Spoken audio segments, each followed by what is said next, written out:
About a month and a half ago, I ran into John Boehner at an event. I spoke to him off to the side.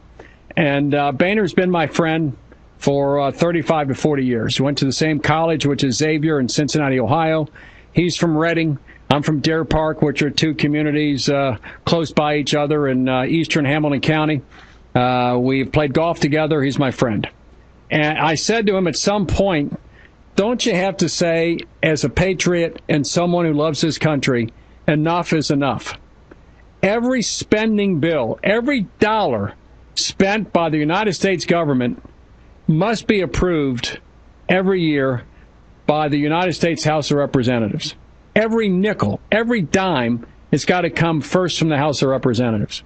And I said to John, at some point, if you truly believe there's going to be an economic collapse, if you truly believe that America, the greatest debtor nation in the history of the world, is going to fall precipitously into the moral and cultural and financial abyss, if you really believe that, look at your daughters, two gorgeous young females, or children of John and Debbie Boehner, two gorgeous women.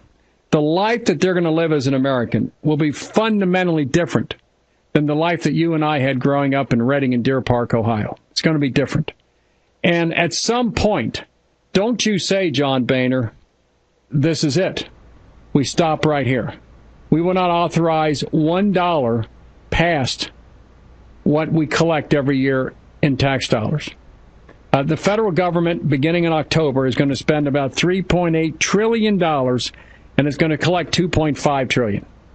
So it's going to borrow about $1.2 to $1.3 trillion that we don't have, that everybody knows we're never going to pay back. We have no hope of changing the arc, the trajectory of debt in this country. It's like one of those World War II or World War I biplanes going into a death spiral heading toward the ground. At some point, it is non-recoverable. Right now, it's about $15.8 trillion. Every year, as far as the eye can see, the debt each year is north of $1 trillion in brand new money. So in 5 more years, we're going to be north of $20 trillion in debt. Every 1 percentage point on that $1 trillion is $200 billion per 1 percentage point.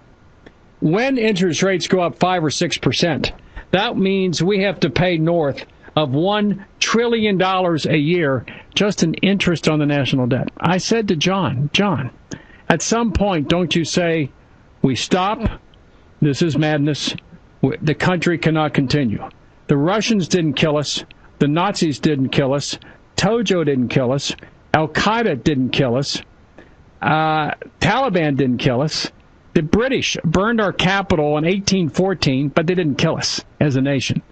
We are killing ourselves. And at some point, John, don't you say that all the argument is done, all the talking is completed. The United States House of Representatives, in the Constitution, has the power to raise and spend every dime of the federal government. Why not stop the madness? Because you're participating in the whole thing. He looked at me in a peculiar fashion and said, I don't think we're there yet.